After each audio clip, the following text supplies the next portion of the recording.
Barbara Ann Wright. I write fantasy and science fiction with Bold Strokes Books, and this is my good friend Carsen Taite. And I also write with Bold Strokes Books. I have about 22 books released now, I think. I'm a recovering lawyer, so a lot of my books, are legal thrillers, romantic suspense. I've got some political thrillers as well, and I'm starting a series with lawyers and no crime, which is new for me. Holy crap! I know, right? I mostly write lesbians in space, so I take fantasy settings and put a sarcastic lesbian in there. Well, we wanted to tell you today about the raffle. You got a raffle ticket when you came in, probably, and at the end we're going to draw the ticket, and you could get a free since shirt. The session is about branding, I thought I'd give away T-shirts. You see, always thinking. In this nice branded bag. Is it upside down? No, you're fine. Okay. How many people in the audience are either authors themselves or aspiring authors? Yeah, there we go, everybody. Okay, so if you're not, this won't be helpful to you at all. But Barbara's really entertaining, so okay. So the first thing we're going to talk about is when you're trying to sell your books, you have to know your audience, the people that you want to sell to. The people mostly who buy lesbian fiction are lesbians and bisexual women. All kinds of women, but they like to see themselves as the characters. So if you're marketing to lesbians, you should probably have some lesbians in there as main characters, even. Don't kill them needlessly. We've all learned our lesson, haven't we, from Lexa? Yes, don't just off them. Subset to that, don't torture them needlessly. Well, yeah. Or wait, I'm sorry, don't torture their animals. Right, yes. And well, I think that goes for all fiction. Don't kill the dog if you want to succeed.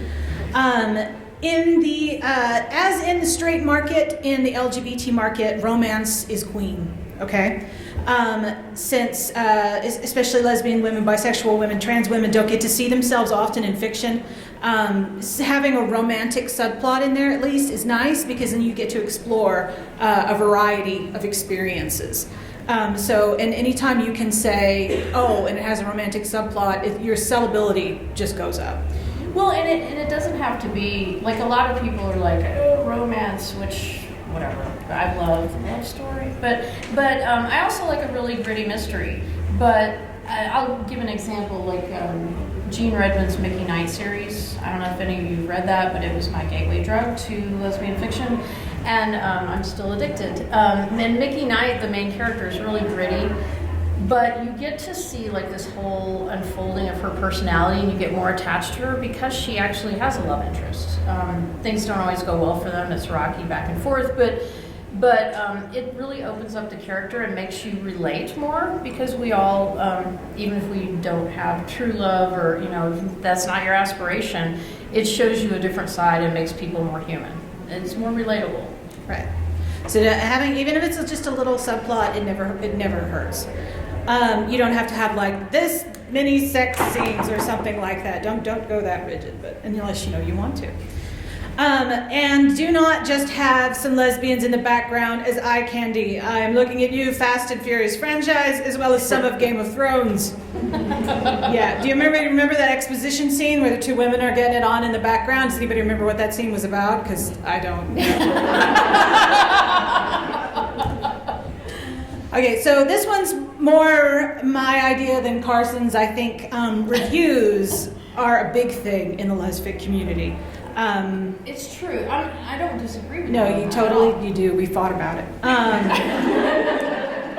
So word of mouth now means on the internet. And the lesfic community is a pretty tight community, especially the authors. A lot of us all know each other. We talk about things. We talk about books we love. If you leave reviews, a lot of lesfic readers read them. If you want reviews, you have to give reviews. So a lot of times you can, I like to review books that I love by my fellow authors, and a lot of times they'll see that and they'll think, oh, I've read a book of hers, and they'll go review for me. You made a noise. I make noises occasionally. I don't review anyone else's books. I read tons and I talk people up if I really liked a book, but I don't feel comfortable doing the objective review. No, most of mine aren't objective either. I love just about everything I read, so mine are mostly like, oh my God, that was Yeah, on no, all I'll over do that social then. media. Who has not heard of NetGalley? Who doesn't know what that is? Okay, so NetGalley is a site that is for reviewers. So reviewers will buy, I think they buy a subscription to NetGalley. You can put your book up there. It's hidden behind a paywall, so you don't have to worry about people just downloading it. Then reviewers can read it and leave honest reviews. And those reviews get shared to, I think it's Goodreads, and then a lot of them are reviewers who have their own review blogs and stuff like that. So it is really an awesome resource. A lot of them are librarians. Yes, who will then order your book if they see it. And then a lot of people, so if they are a reviewer for NetGalley, I think if they don't leave so many reviews, I believe they get, Well, each publisher can approve who gets to review based on criteria. So like if you're just, Sally in your basement and you're not, you're just writing reviews on pieces of paper and putting them in a fireplace. I mean, if they're meant to be for people who are actually putting the reviews out in the world. who the hell is this person? I was writing it. She's a character right next door. She's very interesting. But it's meant to be for people who are going to get the word out. So librarians, booksellers, people who actually have established blogs. But if you're new to reviewing and you're interested in doing it, you can apply to Netflix and say, here's what I plan to do. NetGalley. NetGalley. Netflix isn't going to give a shit. No. I'm totally going to apply You to can Netflix. apply to them. They don't care. I've got my obligation. Yes. I'm ready. But BSB puts a lot of their books up on NetGalley, and that's usually where we get the first reviews always come from. And then other reviewers will see those reviews. They can see it on NetGalley and think, well, that sounds good. That's one I want to read too. And then they'll review it, and it's just a big avalanche. So this morning, we have a booth in the vendor room, booth 105, next to Fangirl t-shirts. But this morning, like 3 people walked in and said, looked at it's my second book, it's from 2009, but Lesfic Reviews just did a review of like the audiobook, or they reposted a review, and 3 people bought it saying they read on Lesfic Reviews. I'm like, wow, that's crazy. So amazing the source. Yeah, NetGalley is a good way to get to multiple reviewers at once, but there are some reviewers out there who, if a review gets a lot of hits, it's very popular, they'll just keep reposting it over and over and over again. Because it bumps their social media too. Right, so you want to seek these people out and stalk them in the bathroom. No, don't do that. I need like a The disclaimer. lawyer in me just came out. Okay, so something that's become really big nowadays is your brand. And this is just something that you can take, it's a like Carsen's tagline here. So it's romancing the law. It's a way to say what you write in as little time and distance as possible. Not only will this help readers find you, but sometimes publishers or agents, when they're looking at your work and they're thinking about signing you, will go on the internet to see if you already have a brand. And if you do, if you have lots of followers or something, then that makes them think, okay, this person really knows how to market themselves. So what you need to do is create a tagline, a clause, a shtick, something that you're known for. So we have Carsen's Romancing the Law. I use both I Write Women and Sword, Sorcery, and Sapphic Sexery. Yeah. I do book trailers on the internet that are very, very silly. They're only a few minutes. They're made with Barbie dolls. They usually have nothing to do with the book, but people know them. People know them, and I have people who've then found them and then found me. So far nobody's complained that they don't have anything to do with the book. I like that. Yes, but these short little catchy phrases can become hashtags really easily on all of your social media platforms. So besides just getting on social media and being, like, this is my book, here's what it's about, please buy it, you don't want to do that over and over. Yeah, and also, if I can interject, if you're on social media and you have like a personal account where, you're posting, I don't know, Sally in the basement. I mean, if you have, I just... It's the Sally in the Basement anthology, new from Bold Strokes Books. But she's just posting about knitting and nothing else, you know, you want to think knits about wearing having, nothing else. if you're an aspiring writer or you are an author, you might want to think about having a Facebook or social media presence that is dedicated just to your author persona. Before even if it's you're- not a different name. Yes, before you're even published. I burned out quickly on social media when I got started because I tried to do it all. And now I really just do the 3 that I enjoy and don't bother with the rest. So you don't need to be on everything. Otherwise you will be like, screw it, I don't care. Only do the ones that you really like doing. So I like Twitter. Some people loathe Twitter. So if you do that, don't be on Twitter. If you can be funny or clever, if you were that at all, then you should be that on the internet where people can see you. Because you don't want to just be like, I have a book, I have a book, I have a book, I have a book. But if you're like, here's a picture of my dog, and somebody will be like, I want to see what books you have. Well, and the more you can tie it into something else that's relevant, you know, like, when Anton Scalia died and they were looking for a new Supreme Court justice, I was like, hey, how about my character in Courtship who's, I mean, that sounds morbid, but were we sad that he died? No. So, but, you know, the more you could tie it into a current event or something else that's going on, or I'm thinking of Melissa Braden here, who, if she sees a new donut shop, you know, she's got characters like donuts, she loves donuts, you know, things that aren't always about the book, but they're book adjacent. Because then you don't wear people out, and then you pick up some cross marketing that way. Do you have a loved one that died? Why not have these loved ones in this book? Who needs real people? Fake people love you. These people will never die. Okay, so we want to do a little exercise with y'all. If you can tell us, like vaguely, what your book is about, what you want to write about, we can try and help you come up with a pitch. So if anybody's just got one off the top of their head, just throw it out there. All right. My book is called Untitled Audience. It's about a fan who's bisexual with anxiety getting into the writer's room of a show that she loves, and dealing with past trauma as well. So it's as much of a recovery story as it is a romance. And her love interest actually ends up suffering a loss while they're exploring her love interest and have to deal with that in the relationship too.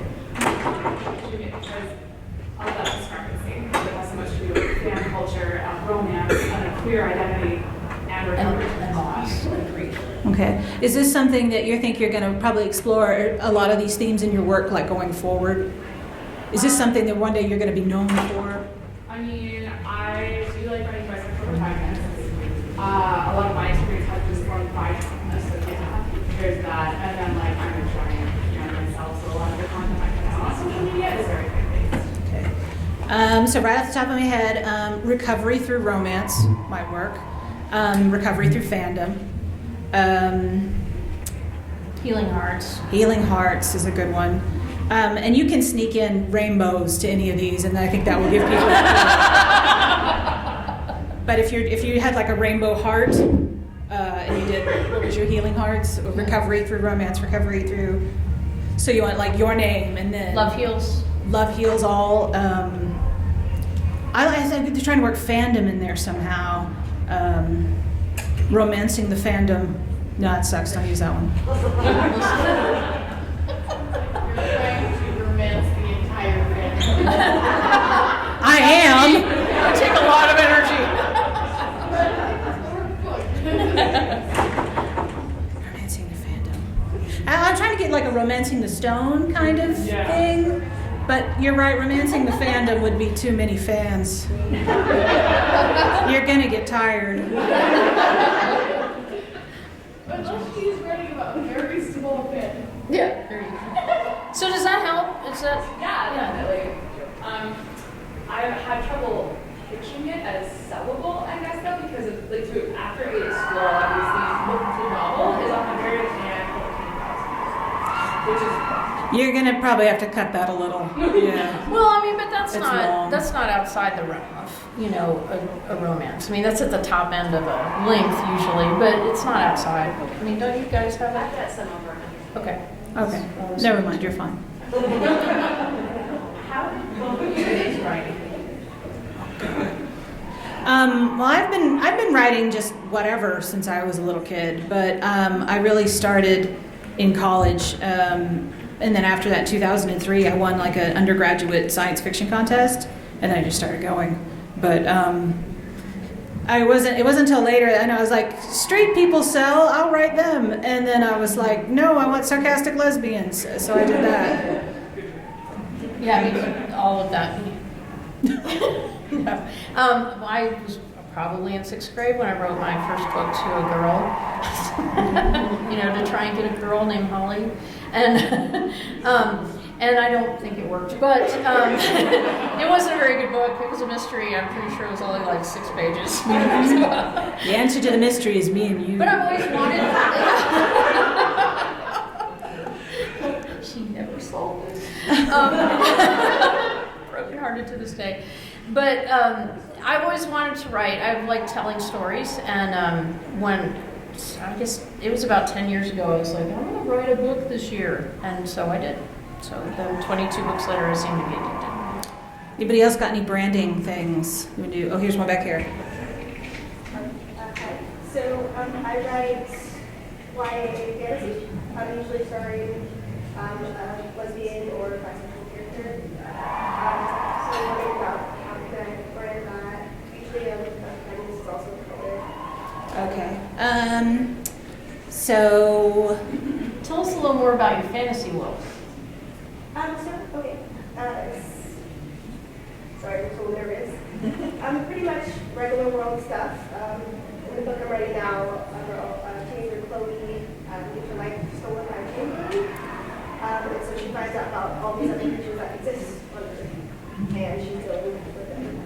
So I've been thinking like black girl magic, or queer in there somewhere, or bi or something like that. Black Girl Magic is awesome. You Yeah, should it use really that is. one. I put the bi in fantasy, or I put the bi in YA fantasy, or I put the lesbians in YA fantasy. But I love Black Girl Magic. I think you should copyright that one right now. No, because Go get a trademark. especially if you put that one over a rainbow, I would buy that tomorrow. That Black Girl Magic. I think that is awesome. Yes.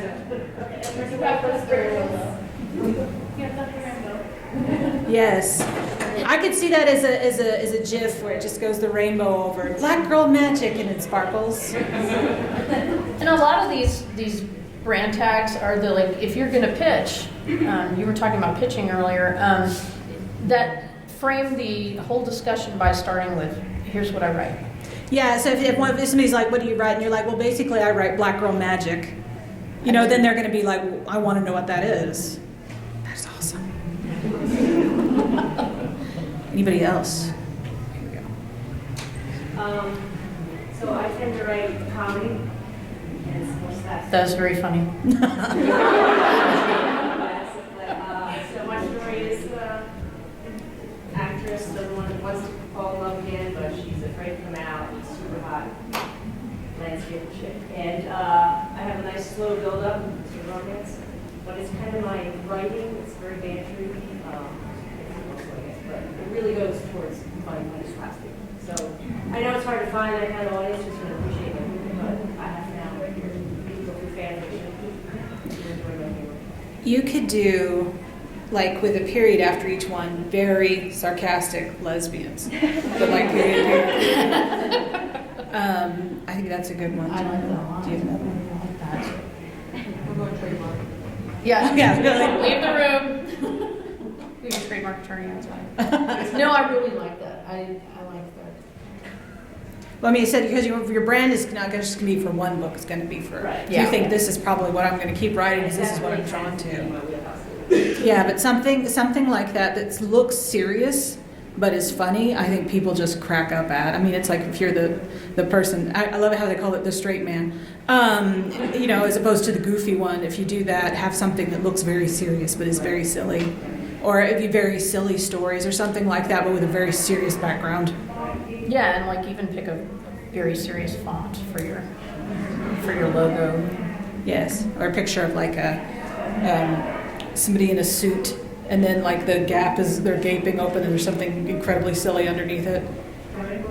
It could be a rainbow. I Pretty don't much, know. if you can't think of anything else, just slap a rainbow.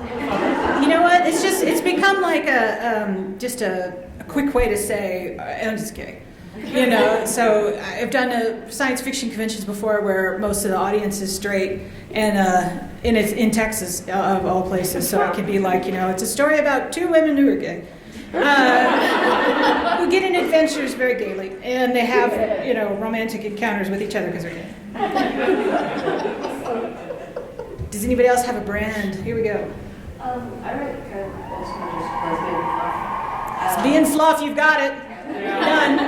However, I like writing where the main couple or whatever is already together to begin with, and it's almost like married life. Okay. And I'm talking like the sarcastic, funny, they show that they love each other kind of marriage in ways where the conflicts are stupid, like you left your socks like that, or you left the towel, stuff like that. And I do see it every once in a while, but I don't see a whole lot of it. You know, married they have kind of give in characters.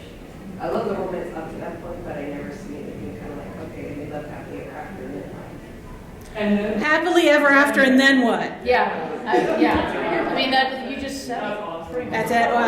Life after I do. Yeah, but happily ever after, and then what? Dot dot dot or whatever, or question mark. Well, and I was, while you were talking, I was thinking epilogue, you know, like happily ever after the epilogue. Yes. Yeah, I love happily ever after, and then what? I think that would make people want to know what that's about. See, you already all know. Yeah. Anybody else?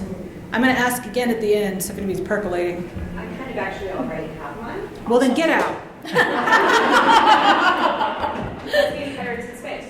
There you go. Awesome. A lesbian pirates in space, or if you want to cut that down, lesbian space pirates. Love. Anybody? Okay. Oh. No, I just Okay, I do not have lesbian space pirates. I have a woman inherits haunted house, falls in love with the seriously closeted ghost.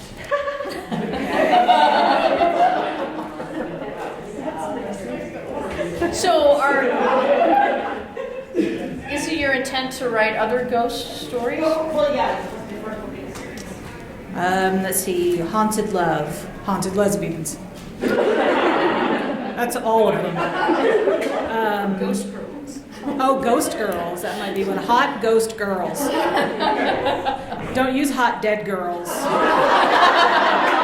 That's a different kind of book. Talk about that anymore. It's Sally in her basement. The hot ghost, yeah, hot dead girls trilogy. Now, let's see.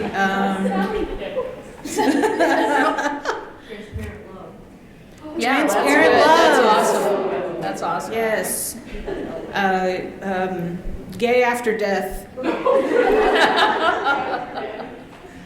What did you say? No, that could do it. Yeah. Ghostly complications. Yes. It's never too late for love. There you go. That was awesome. Is anybody else? So if you can't think of one now, we are going to ask again.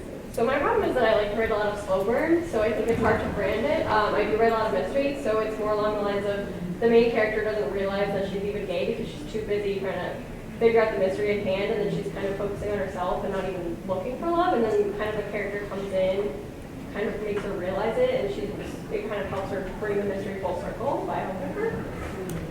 So I struggle with that because there's not really a way to brand that, because it's, I mean, obviously it's a mystery aspect, but it's kind of like the girl's coming out and realizing like, oh, hey, I can kind of take a step away from everything. I'm always focusing on myself and worrying about myself and being independent, and like, I kind of have the opportunity to be happy without being dwelling on the past and figuring out my life, you know? So at the end of the slow burn, after she learns everything, do you have like a lot of romance or? Yeah, I mean, there's romance at the end when she does finally settle down and figure it out. Basically what happens is like her sister went missing 10 years ago. She comes back to her hometown as a different person, trying to solve the case. but she spent those 10 years really just closed off, guarded, not really wanting to do anything besides get justice and figure out what happened, and like that's why she's so closed off. And at the end, once she figures it out and it kind of comes full circle, I do plan on it becoming like a series, and then like the love interest helps her realize that she needs to figure out who she is as a person first before she can even focus on what happened. Right. So my first, when you were talking, I was thinking the logo could be cool. It'd be like a magnifying glass, like, you know, like a old-fashioned private detective would have. And looking for love, you know, just, but it... Yeah, like a not looking for love thing. Yeah. Like, Yes. it's my sort of thing. Or a slow burn, well worth the wait. Yeah. Slow burn, then sparks. Something with fire. Just something with fire. No, that's not a good one. Something with fire. See, a slow burn before it explodes. So the fire caught Sally, and now she's a ghost. You have to get off the dead girls over there. We're gonna call security. This book is brilliant. The wild ride.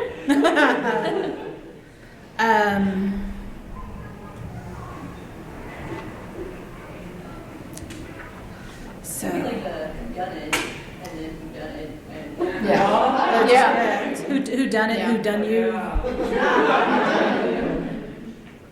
Well, and you kind of have to decide, I mean, what's forefront? Is it your mysteries or is it the romance part? Or the Yeah. search for romance. So like I have a 3-book series, and that, you know, the romance kind of arcs over all 3 books, so it's kind of a very slow burn. And the Mickey Knight series is kind of like that too, that I was talking about earlier. The mysteries are kind of forefront, but you know, what are you pitching? You know, is it a romance? Is it a mystery? Is it a romantic suspense? If it was like looking for a killer, finding love, or something Yeah, like that's that. great. Yeah. And hopefully they're not the same person. That's your sub-tagline. Yeah, or so it could be, you know, if it's your name and then searching for killers, finding true love, or something like that. It really encapsulates murder That's and awesome. romance. I would Dateline with Lesbian. Yeah. Dateline with lesbians. Write that down. Anybody else? Oh, did you raise your hand back there? Are you stretching? Change your mind? Okay. Half stretching, half prison. Okay. So, another really good way to market is to make friends. And this way you also get friends. Unlike, I think, a lot of other places or a lot of other fields where you're trying to sell stuff, what do you call it? Not a zero-sum game, being a writer. Yeah. Because people only have so much money, that's true, but people buy lots of books. And they're always looking for new authors. So it's like you have your favorite author, you've read them 8 times, you know, but you want something similar or whatever. So networking with your fellow authors is always good because you can recommend books to each other. So I have lots of other friends who are authors, and if somebody tells me I really like, you know, romance in a forest or whatever, I know somebody that I can say, this person has so much romance in a forest. So networking with other people is always great. If you do have social anxiety, which I really did when I started this, but now I have pills, I would recommend starting with small local conventions or cons and working your way up to bigger ones. No matter where you live, there's probably a small convention somewhere near you that you can go to and just sort of meet people. The more people you meet, the more people you like, the more people will buy your books, and also the more comfortable you'll be at stuff like this. The more people you meet who are cool will make you more able to come up to people and say, hello, I'm cool, are you cool? But that's a pot thing, don't do that. But but I mean, you said it's the more word of mouth again, more friends you make. So, Good. some of the festivals we've done a lot of Pride festivals. You know, and I'll be honest, I live in Dallas, and Pride Festival is like this huge party, and I was like, no one's going to buy books at a festival like that. I mean, they have, that's one hand you can't hold a beer, or and I was so very wrong. I think the first one we did together was Houston, wasn't it? Yeah, we did Houston, but that was too hot, so we didn't do it anymore. No, but it was huge. It was We huge. sold out. And then we went to Dallas. We've done, I've done Atlanta. I've done Denver. And you get a whole new audience that you just people who are like, came up to us and they're like, books? There are books about lesbians and bi people? Yes. And it's kind of amazing. And I just shout, trans Vikings into a crowd and they come running. But that goes, if you make more friends, then you can say, hello, I want to do the Pride and blah, who's out there who wants to run a booth with me? And you go in together and you defray the cost that way. Also, if you have a book out, it really helps to speak on panels and conventions. Now, big conventions like this one can be kind of hard to get into. But if you've written a book and you want to get into your little local convention, all you have to do is write them and ask. I mean, it's usually helpful to write them about 6 months in advance. Some of them fill up quickly. You want to keep a lookout on their website and see when they're going to stop taking people. But just say, you write them and you say, I've written this book. I can talk about thus and so. If you're in your private life, you're like, I'm a teacher, so I'm really good at spelling. I can talk about spelling. Whatever it is that you think, I'm really good at this. I have seen every episode of Doctor Who and can talk about that. And then when you get on them, instead you're aiming for like entertaining and informative. I mean, that you want to get the perfect spot in the middle there. Because if you're just entertaining and you don't talk about the topic, they're going to be like, she was cool, what's she about? I have no idea. And then if you're just informative, people will sleep. Some examples of local conventions. Oh, so I live in Austin, Texas. So there's one there called Armadillo Con, which I do a lot. There's one in Dallas, FenCon and Con DFW, do both of those. If I know someone somewhere that I can stay at their house, I do that convention. That sounds like the convention's at their house. It's not. So yeah, just really look. There used to be a website that compiled all the sci-fi and fantasy conventions in the country, but I don't think they're up anymore. But if you just Google, mystery convention, sci-fi convention, and then whatever your town is, you're going to find something. And then once you've met your writers and you've made friends with them, it's really helpful to cross-market with those. You can be guests on each other's blogs, that way driving traffic towards each other. You can do cross-promotion on social media. The more you say, I love Carsen Taite's books, the more she might If you don't. or say, I like her books too. Or then people will see that who read her feed and think, who is this person who loves her so much? It's Sally in the basement. If you make swag, so by that I mean like bookmarks, postcards, buttons, stickers. If you make anything with your book title or your brand on it, and another author has done the same, you can switch, and put some of their stuff with yours and yours with theirs. Or I like taking, so like if somebody buys one of my books, I might have a bookmark of a friend and slip that in there. Or if you do something original, like making your own book trailers, Yes. I offer it to other writers sometimes, and then they post about it. Then those people come and they find me, and we just all go back and forth. Yeah, I mean, you pretty much covered it. The cross-promoting, it really works well when you're doing cross-genre. So, you've got a friend who writes sci-fi fantasy, and then you write something different, and then you can promote to each other, because chances are that you're going to reach an audience you weren't already reaching. Preaching to the choir. So our most important slide, please avoid being an a-hole on the internet. The internet is forever. Even if you delete something, it's not gone. So never do what I call anti-marketing, which is making a fool of yourself or doing something that will affect your sales for the rest of your life. This includes trashing other writers or reviewers on the internet. You trash them in public or with each other and nowhere else. Do not write the things down unless you want everyone in the world to read them, because that will happen. So if you want to talk shit about us, make sure we're not around and then do it with each other. Don't do that though. I don't know how next one, it should be self-explanatory, but I don't know how many times I've seen it. Don't talk trash about your publishing company, your editor, your agent, anyone like that. I don't know how many times we've seen somebody. Facebook just amazes me. No, your Facebook is not as private as you think it is. You know, there are ways to lock your Facebook down, but shit can still get out there. So I've seen people like, I can't believe my editor hasn't returned my edits yet. And it's like, she's gonna see that. And she's your editor. She's gonna be like, I think this main character should be a 400-pound gorilla named Tanya. Guess what? It's not getting published till it is. And then really, really know your audience. So you know already if you figured out what turns them on, what they really like, Sally in the basement, romance in the woods, that you really need to know what turns them off. So, and this changes over time. So like terms for things that aren't acceptable anymore. I mean, you need to keep your mind on this, what's happening. I'm also an editor for Bold Strokes books, and I have seen some stuff come in where people use very outdated terms that are now like racial slurs, and it's like, no. You know, you really should have looked this up before you sent this in. Or the thing with like killing the dog, how the lesbian, bisexual women love their dogs. So yeah, really do your research. Yeah, I mean, you can kill a dog if you want to, but no one will buy your books anymore. Well, you can do anything you want to. You can do anything you want to, and no one will buy your books anymore. Right? End of slide.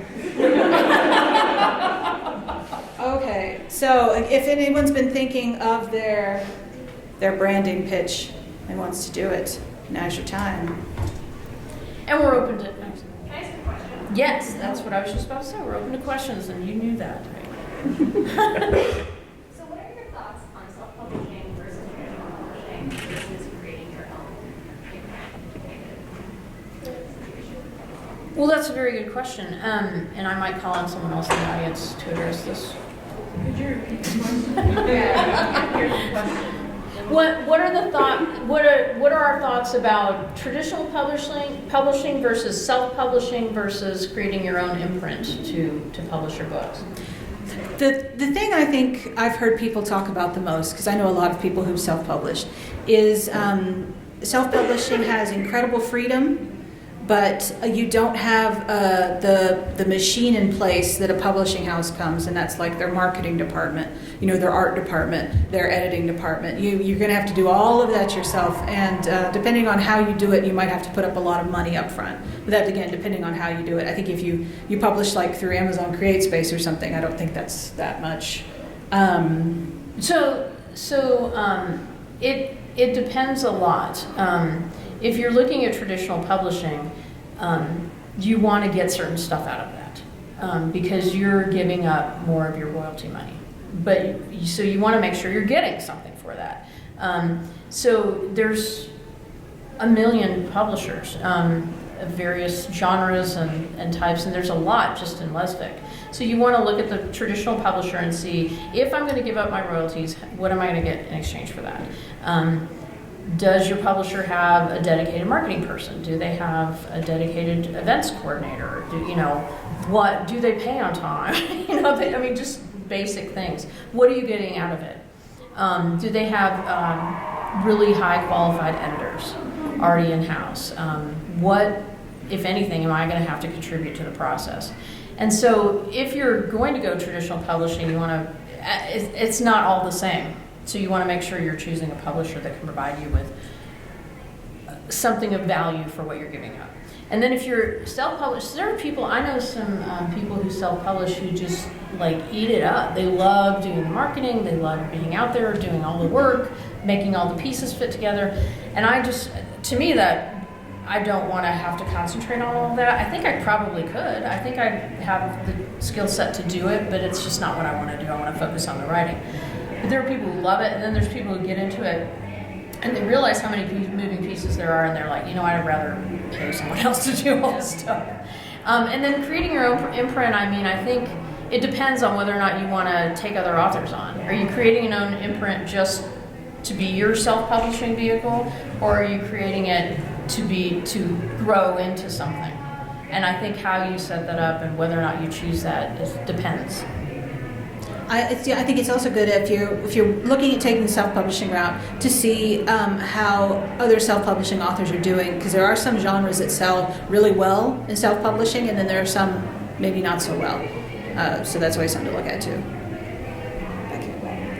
I just wanted to add on to that.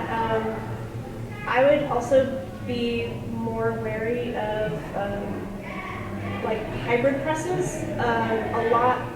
There's a lot of presses that are actually just vanity presses. True. If they make you pay up front, I mean, I just wouldn't. You should run from them. I'm just going to say it.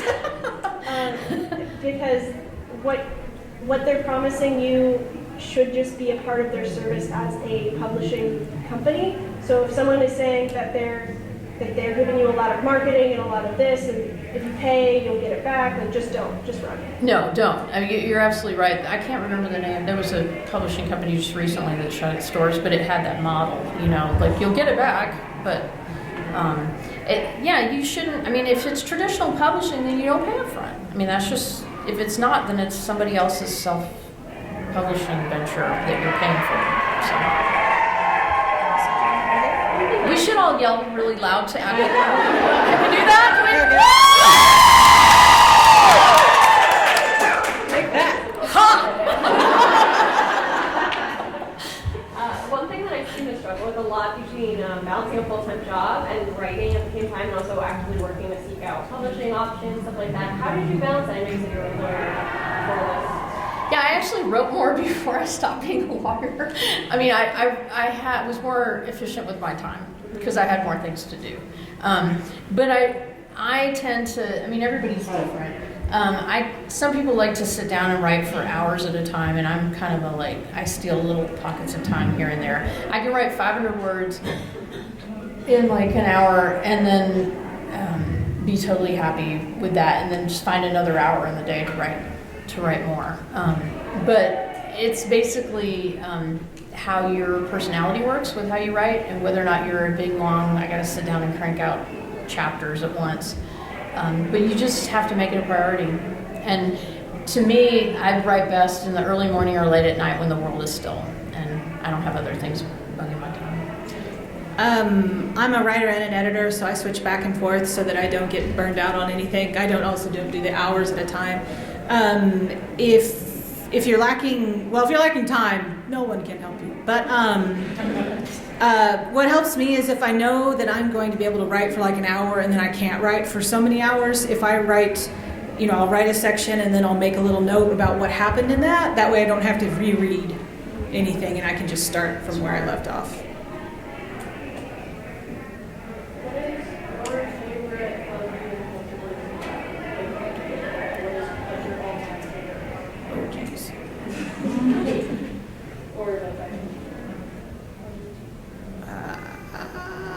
I can't remember any books ever. I'm going to bag on that question and not pick a favorite, but I will tell you some favorites. Like that Mickey Knight series that I mentioned earlier by Jan Redmond. I love the Soho Loft series by Melissa Braden. I'm not just saying that, she's in the room. I read every George Beers novel that's out. I think she's consistently fantastic. Sci-fi fantasy, Barbara is as funny in her books as she is here in person. True. So, I mean, I have a long list of favorites. Fantasy, I've got to say Rebecca Harwell's Iron Phoenix. I love that one. Anything by Jane Fletcher, her whole fantasy series. And that's all I can think of right now. Me, I'm right here. You, Carsen Taite. So besides just writing law books, Carsen has a badass bounty hunter series with the fabulous character Luca Bennett, and she kicks people's ass. And then one time she arrested a guy, she took his lunch away from him, and then she ate it right in front of him. And that was my favorite scene probably in any book ever. It's really hungry. Yes. I might have done that. What's your feeling on agents, especially in the lesbian fiction world? Because when I started out trying to do quote-unquote mainstream, everybody can't get anywhere without an agent. But I'm finding in this world, they're very rare. So you don't need one. the genre is small enough that you don't need to an agent to approach a publisher. And so I think agents serve a very valuable purpose, especially in the mainstream world. A lot of them also have been editors, and they provide you with some valuable consulting and editorial consulting before you ever submit. And that's why a lot of the mainstream publishing houses like an agented work, because they feel like it's already gone through some steps that they won't have to weed out, just somebody, there's a great story in there, but I just can't find it for the mess. But in the lesbian world, it is more approachable. I don't know any lesbian publishers who require agents. And in fact, I would probably venture to say, and I don't know this for a fact, but I would venture to say that most of them prefer that you don't have an agent, because it creates a layer of, they're going to want to, at least our publisher I know and several others have a very specific editorial style. And so the agent, unless they're familiar with that, whereas they might be in the mainstream world, they might not be as familiar with lesbian writing. So they may not get the style, so even if they have messed with it, they might have messed with it in the wrong way. You know what I mean? And they'll it's back to the money thing. What are you getting for the value?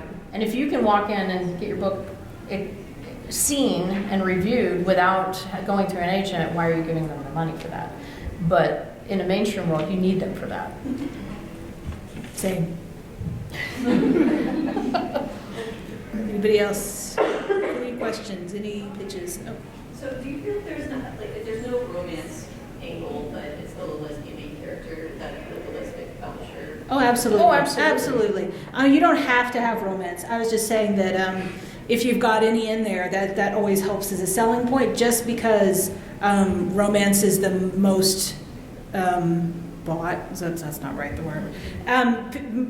Romance is the biggest seller in both the mainstream market and the LGBT market. It just is. But no, you don't have to have it in there. No, absolutely not. Is there a particular lesbian publisher or publishers that you recommend? Well, I've heard good things about Bold Strokes books. Are you talking about specifically for a book that doesn't have romance as the focus? Yeah, something more, I guess more literary fiction kind of thing. Yeah, I mean, Bold Strokes publishes lots of literary works. Bywater is known for publishing literary works. Bella also does. So, I mean, I think they're all open to a good story, a well-written good story that they feel like they have an audience in their readership. They allow open submissions and all that. I think most of them do. You just got to look at their website and see what their policy is. But I think most of them are just like, send us the manuscript and a cover letter. Okay. Some of them don't want a full manuscript. Yeah, So that's the most important. I actually handle submissions coordinator for Bold Strokes. So I don't make decisions. I just see what comes in but it's amazing how many people don't go to the page and read the instructions. And they're pretty simple. It's just, but some publishers just want to see a few chapters. Some want to see the whole manuscript. It just depends. Back here? Yes. Speaking of querying agents and going to publishers, how much editing would you say that your manuscript should have? I've talked to a few editors, and some of them were like, "Oh, I'll edit your book for $2 or $3," and other people were like, "Yeah, this is $7,000 going for," and I don't know, I don't know what it should do, or does it have to be perfect before I send it to people? It should be as clean and polished as you can make it. I would have some beta readers, which are people who read your stuff before you send it on submission, just to look at it and see. A lot of times authors are open to trading manuscripts, and then you both you're not only looking for typos, but places where you get lost or whatever that. Personally, I don't know if I'd pay somebody to do that, because your editor or your agent or whoever is going to make changes. And if you've spent hundreds of dollars to have it edited, you're going to be like, well, what was that money for? Well, and it's back to the style. The editor you choose to hire may make changes that your publisher's going to say, no, that's not how we do things. I think a good publisher is going to be able to look at your work and see the diamond in the rough, and I think that happens constantly. I like to think that I know my first book was not perfect at all. But I got the call from the publisher to say, we'd like to publish your book. Here are the things that we would need to do to it. Here are your strengths, here are your weaknesses. But I don't think any publisher expects to receive a perfect manuscript. What I think, it needs to have, you need to spell check, you need to do all that stuff. But if you've got good bones in there, they're going to see it. And if they can't, someone else will. Yeah, so not riddled with typos and not written in crayon, but like just you think this is the best I could do to this, and not with like the tinkering level, because I know some people would tinker with a book forever, but you're like, this is the story is the best I can make it. What about rainbow crayon? Yeah, I don't know why she's got against crayon. A few years ago that was fine, but now I think if they get a package where the thing is written in crayons, they're just going to put that in the no folder. Is there a recommendation if you've been querying for a while to just be like, I'm never going to get an agent, I'm just going to go straight to the source? Is there like, or it's like your book or your samples just aren't where they should be? Is there an indication of that? No, I'm really sorry to say that, but no. But I mean, you got to think about, what do I want? And then what's going to work best. So like if you're seeking out mainstream, the big 5 publishers, yeah, you're probably going to need an agent. But if you look at like, okay, if you're writing lesbian fiction and you're thinking, okay, but they're not really pushing lesbian fiction and it's none of their top sellers, so maybe actually I would be going with a small and medium publisher. That way, I can really get the big marketing drive, and I can sell better. And then also a smaller medium publisher will stick with you. So if you because they're investing in you. So if your first book, maybe just does okay or something, they're not going to drop you like one of the big ones would. You're out, right? Because for the mainstream publishing, big publishing, the mid list is disappearing. But so if you're a smaller medium publisher, would be willing to work with you and grow with you and all of that. So I would say, yeah, if you've been querying agents for a long time and you're getting nowhere, and you've had people read your query letter and all that stuff, and if you find it nowhere, maybe turn to a different style. Yeah, because we all like to break out and be like, Nora Roberts, John Grisham style sales, But the truth of it is, that market may not exist right now, but it does exist. To me, I'd rather be a big fish in a smaller pond than go with a large publisher and then not meet their sales level. Although their sales level may be like really stellar, but it just doesn't meet their requirement, and then they don't publish it. They may give you 1 or 2 books, and then if you don't make a certain amount of sales, they're gone. Let's do a raffle drawing, because we've got about 7 minutes. Let's do it. Okay, where are our raffle tickets, raffle ladies? You have a cup. Raffle tickets. You want to draw? Yeah, and draw. Can you handle the pressure? Some people came in late. We're gonna find out. Did anyone not get a raffle ticket? Oh my goodness. Raffle ladies, come on. Thank you. Who will it be? My gosh. Da-na, dun, da, dun, da, da, da, da, da, da, da, da. Your workshop is important to us. Please stay on the line. You are now caller number 75. In line to speak to a representative. You're hoping you get off.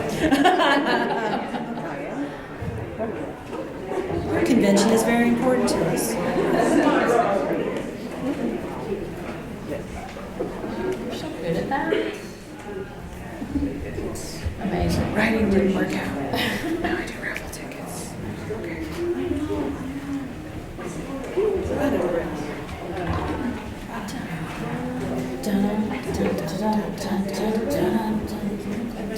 So dangerous. Raffle tickets. So- Da-na-na. So? So, So? yeah. There you go. Oh, whoop. Okay. Oh, never mind.